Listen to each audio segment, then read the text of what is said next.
Can we then just deal with what happens after you lay the charges at Orlando? So that's on the 31st of October. Okay, which page do you want me to go? I'm asking the timeline. So on the 31st of October, you lay those charges and you get the case number immediately, the case numbers, right? Yes, ma'am. And then we know that the very next morning, you write an email to the minister. Why did you do that? Because, are we on the first lot of cases or the second? Because my So memory the is- 1st of November, let's go to the... I'm asking if it's the Cape Town cases or the Joburg cases. It's Sorry. the Joburg cases. Cape Town, I know it's such a short period, that's why you can get confused. 29th is the Cape Town. You fly to Johannesburg, and on the 31st, you open the Orlando cases, and on the 1st of November, you send, the morning of the 1st of November, you send an email to the minister via Ms. Frenchman. So that's on page 3977 of bundle 9B, 3977. It's a duplicate of your documents, but it's a clearer copy. Yes, ma'am, I see it.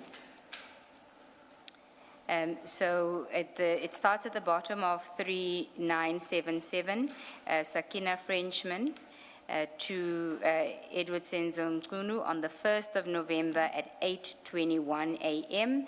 Charges laid by NCC. NCC would be your party. Yes, ma'am.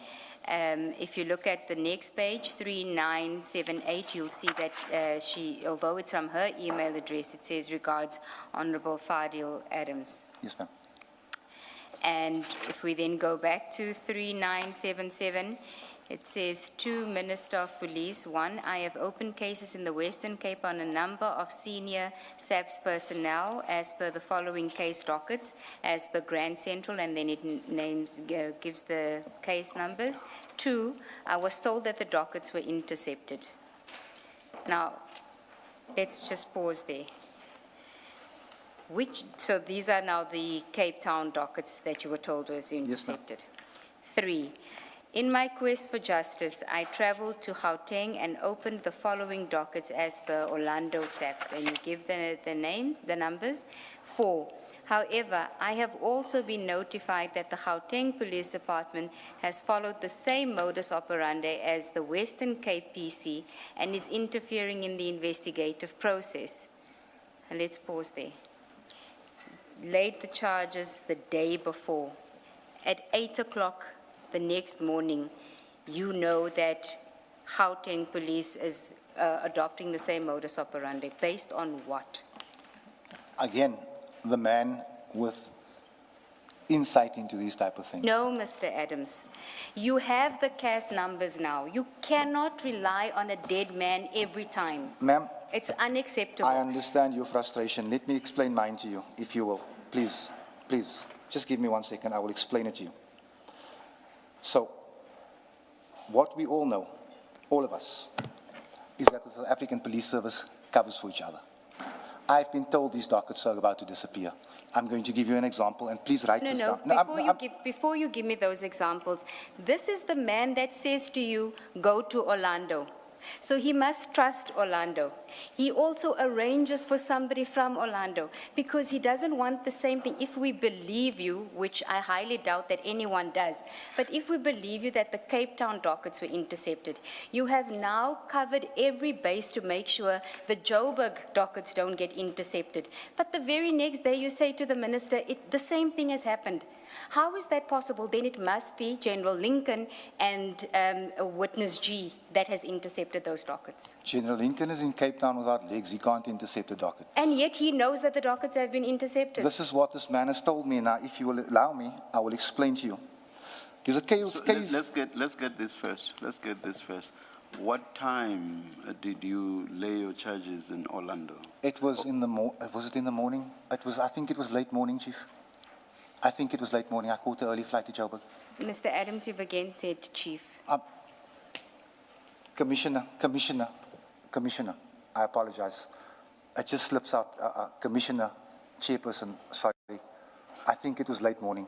please. What time did you leave? You may be referring perhaps to the time you got there. What time did you leave Orlando Police Station? I wasn't there very long. I wasn't, maybe an hour, maybe less. I wasn't there very long. And when you say late morning, do you mean approaching midday? It would have been before midday if my memory serves me. All right. Please, I just wanted to understand the timing. So Thank you, late morning and then 8 a.m., Mr. Adams is writing the email. No, please continue with your question. Thank you, Chair. Yes. So you say that by 8 o'clock the next morning, you are in a position to say to the Minister of Police that your dockets in Johannesburg have also been intercepted. Yes, ma'am. Okay, what information are you given to make that conclusion? If I can put it into context for you, I've laid 3 charges against 3 senior members of SAPS. I'm told the dockets are gone. I come to Johannesburg to lay the same charges. I'm told that he didn't say that it's being taken. He said they're going to try and take it again. In panic, I write to the Minister in the morning. Minister, please assist. But that's not what you say to the Minister. Ms. Nube, sorry to do this to you. If we go back to witness G's affidavit, what he said in paragraph 91 was that they were going to meet the following day in the afternoon. So it could not have been in the morning if what he says in his affidavit is correct. I think it was in the morning, and I can also tell you I did not speak to witness G the day before. No, he says when you contacted him requesting assistance, he informed you that he would be in the Orlando precinct area the following day and that you could meet with him at Orlando Police Station in the afternoon. Can you just show me the page, please, Mr. J? I can just read it for myself. The same file, 3918, 3918. paragraph 91. No, sir. I did not contact him the day before. And But the issue is not when you contacted him. The issue is when you met with him at the Orlando Police Station. I still think it was the morning. But that is why I say we can refer to the docket. The docket Are will tell you us. sure or you think? Are you sure? We're talking about events that happened 19 months ago. It's hard for me to say it was the morning. In my head, I think it was before midday, Commissioner. But it's possible that it could have been afternoon. I wouldn't say it's impossible, but I still think it was in the morning. Sorry, Ms. Nube, you may continue. Can you go to page 3895? 38? 95. In fact, if we can go to 3899 first.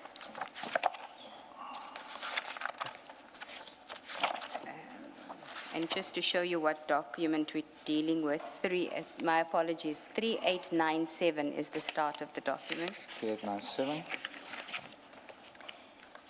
And you'll see that is one of the dockets, 403, 389.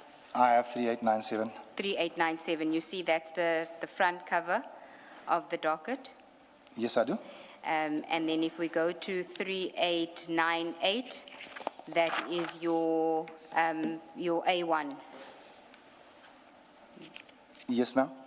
If you go to 3899, you see the commissioner's stamp. Yes, ma'am. Do you see the time? It's 1:30. 1:30. Yes, ma'am. Okay.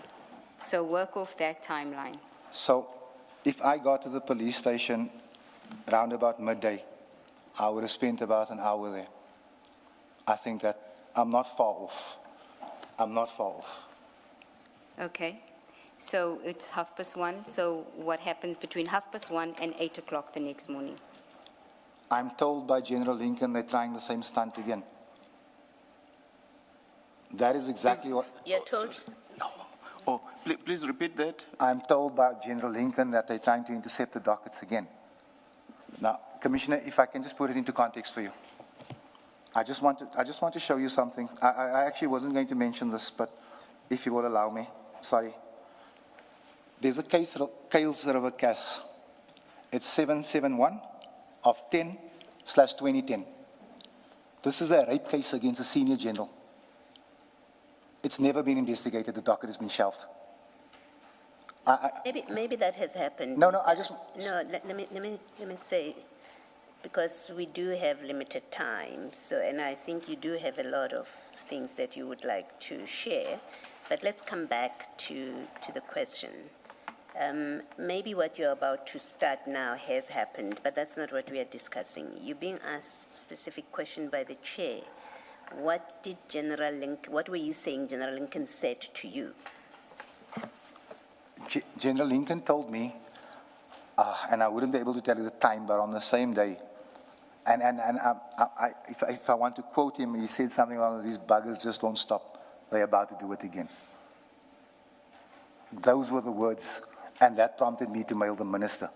Now, as I sit here, if indeed they were planning to confiscate the dockets, the minister would be the right office to email. It would be the right place to call. That's why the minister's there. But that's not what you say in paragraph 4.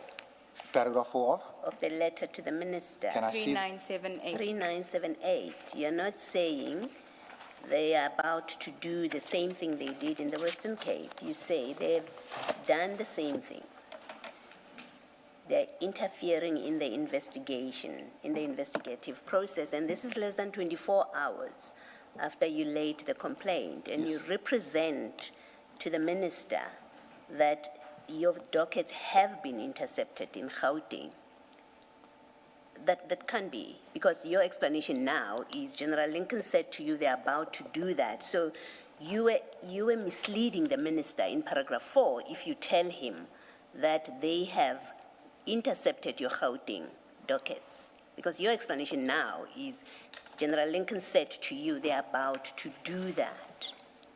Why do you say to the minister, less than 24 hours after you laid the charge, why do you say to the minister, what happened in the Western Cape has now happened in Gauteng, when that is false?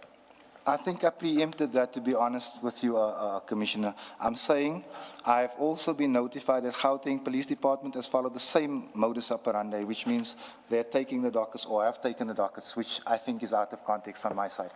It is not a deliberate attempt to mislead the minister. It is me saying to the minister, please act. That is what I'm saying. Please act.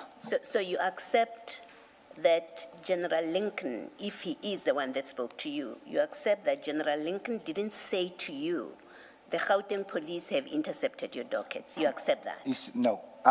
Yes, he didn't say they've taken, sorry, not no to you. He didn't say they've taken the dockets. Yes, and so what is in paragraph 4 is in fact false. No, that you say to the minister, it may not have been your intention, you're explaining it now, but we are now looking at the text of what you said to the minister, and I just want to simply clarify beyond doubt that paragraph 4, to the extent that in its terms it says the police in Gauteng are doing exactly what happened with your dockets in Cape Town, was in fact false. I will concede that I could have worded it better, Okay. Commissioner. I could have, and maybe I should stop being in such a rush with everything. I could have worded this better. All right, thank you. But you are a member of parliament, and you don't give this process any chance. You draw conclusions based on what somebody who has no involvement in this investigation. He has absolutely no involvement. In fact, he's the one that says to you, go to Orlando, and I've got a guy that's going to help you. So you should be able to trust that process. Now he comes to you and he says to you in the same breath, they're trying to do the same thing. Why don't you say to him, but what are you basing this on? You're the one that said to me, go to Orlando. I didn't ask him that, but my process, my thought process is that a general is a lot more powerful than a colonel. It was a colonel that helped us, and from where we're standing, it is people right at the top that are taking the dockets. That is my understanding. But you don't know that, right? You don't know it as a fact. And my point is that you stand in a position of trust. You are a member of parliament. Surely you understand what comes with that role. You have access to the minister. You are actually abusing your position as a member of parliament to report this matter to the minister, where there are legitimate cases, and I don't disagree with you there, of dockets going missing, where exhibits, important exhibits like firearms and projectiles and all of that goes missing with the docket. Your docket has no evidence. It is just an A1 statement. You don't even provide documentary evidence to substantiate your allegations, and yet you go to the minister using your position as a member of parliament to have him do what? Intervene. The very thing that you want to prevent in your cases, you want the minister to do that. You want him to intervene in an investigation that you are not giving a chance. Can you see what the problem is? I can half agree with what you're saying, but I've sent the minister's office 2, maybe 3 emails going on 3 years. I have access to the minister. I don't abuse it. This, in my view, was serious. This, in my view, is people trying to stop people, us holding people accountable. This, in my view, was necessary. And you may hold a different view. But I did not abuse the minister, and I certainly did not ask the minister to get involved in the investigative process. I asked the minister, and if you read paragraph 5, to intervene and ensure the integrity of the investigative process. That's all I'm asking. Now, was the investigative process, was it being allowed? In my view, no. In the view of the commissioners, yes. And it's up to them to make that determination. But I feel that as a member of parliament, I had every right to send that email, as I had every responsibility to lay that case. I hear you, Advocate, when you say that my docket only holds an A1 statement. I'm being told that I must handle the information. If I put it in the docket for anyone to see, I would have been guilty of mishandling the information. I kept the information intending to give it to the investigating officer. Mr. Adams, but the investigative process hasn't even started yet. And you're already telling the minister that that it's being interfered with. It hasn't started. There hasn't even been an investigating officer assigned to this. Advocate, if I may, I explained yesterday. I'm surrounded by people whose murder dockets and rape dockets have disappeared. This is a reality to me. I understand you may not understand that, but I'm asking you to indulge me that stolen dockets are what we deal with. If your docket was stolen, your 3 dockets, you could easily just go and do 3 more dockets because it had nothing in it. It was A1 statements. That's all it was. The question that I would like to ask is, well, I can't ask the commission questions, but I'm going to state that it's not necessary for anyone to open 3 cases on the same issue. It should be investigated in the first. I agree with you, and you shouldn't have done it. I agree with you. You shouldn't have. You should have allowed the Cape Town process to run its course. You had no basis to even go to Orlando. And then when you get to Orlando, you don't even give that process. It's hardly been registered on the system, and already you're sending an email to the minister. And that is why General Mkwanazi says, at the crack of dawn, you're sending an email to the minister. You have just lodged the charges the day before. What General Mkwanazi doesn't say is that the dockets ended up in a safe in Pretoria. And we'll get to that process, and you know very well why it ended up there. It was part of the process that you initiated because you complained to the minister. We'll explain that when we get there. Yes. Mr. Adams, going back, you start with documents that come in under your door. You don't know who gave you the documents. You act on the documents, and I'm not questioning it for purpose of what I'm saying now. That I'm not saying you shouldn't have acted. You act on the documents. You go and lay a charge, and the very next day you're already saying, I've been told that the dockets have been intercepted by someone who's not in a position to speak for themselves because they are not here. And you say, I then go to Orlando. That person makes arrangements for you that you should go and meet. So you get special treatment, basically, which is someone is going to hold your hand that is trusted, take you into a police station, hand you over to obviously someone that they trust. You lay the complaint again with them on all 3 dockets. And the very next day, in fact, to say the very next day is to be generous. In less than 24 hours of you laying that charge, you are now writing to the minister. Ms. Ncube will take us there. We then see even the minister's office acting on the very same day, escalating it. All of it looks unseemly. It looks like a scheme that was generated to culminate the way it did, which is at IDEC, who Ms. Johnson has accepted. They have no business to get involved with this, but it looks like a well-orchestrated scheme because your conduct doesn't make sense. And even allowing for the possibility that you may have been fed wrong information by General Lincoln, because we now know that there was no basis for you to say the dockets have been intercepted, they have been, even in Gauteng. Even allowing for that, he may have misled you, maybe because he also was part of a scheme, I don't know. But allowing for that, you are a member of parliament, you are a thinking member of parliament.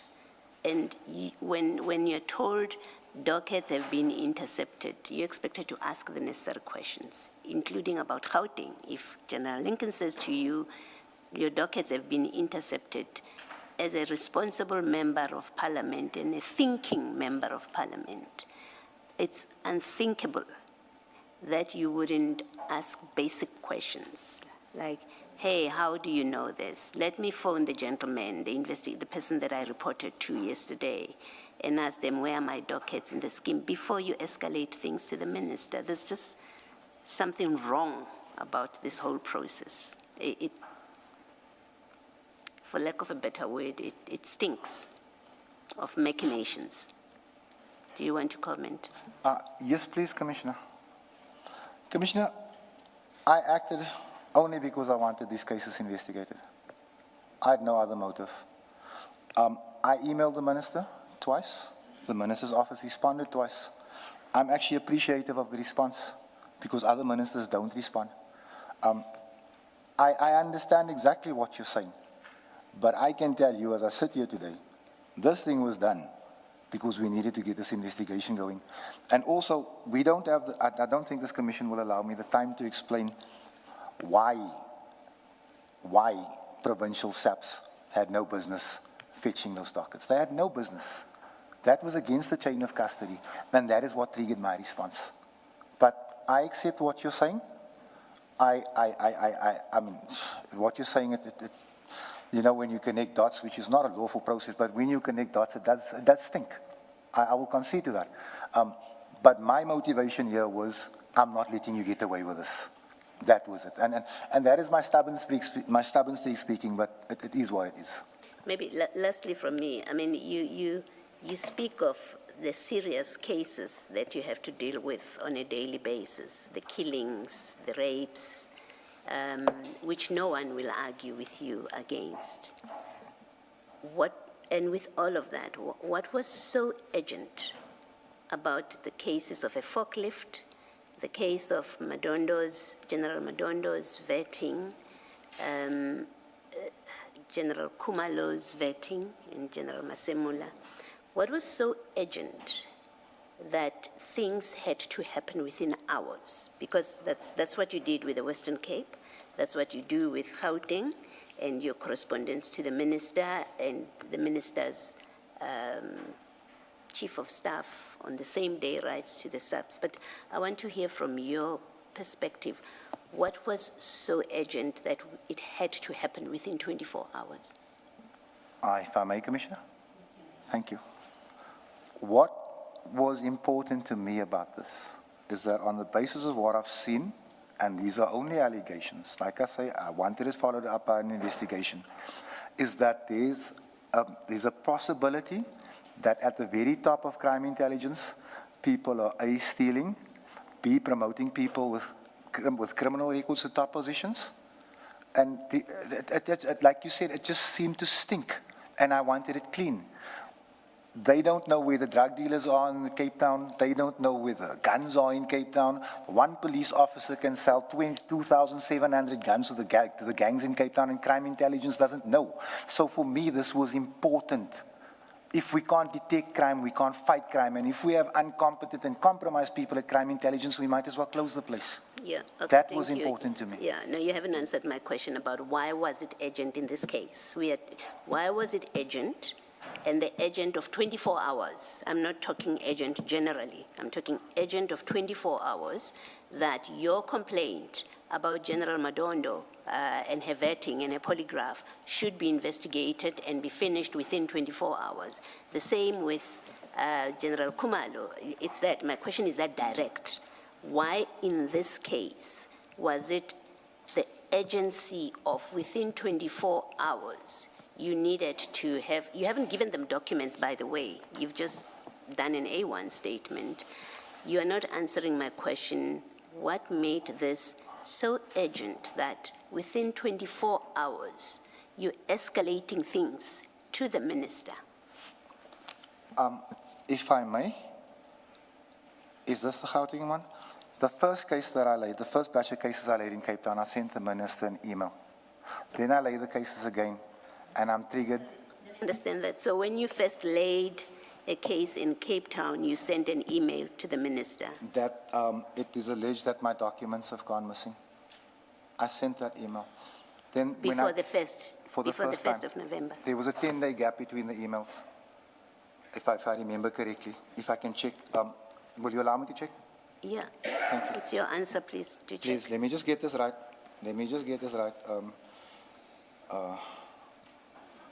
I don't want to get this wrong. Just keep, if the commission will just allow me.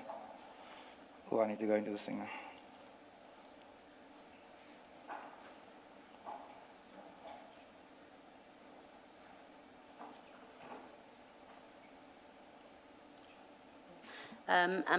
It's pointed out to me, Mr. Adams, that it's time for the tea break. You can look, we can take the break I've now, actually just and found then, it. Okay, it's and then you can look it up.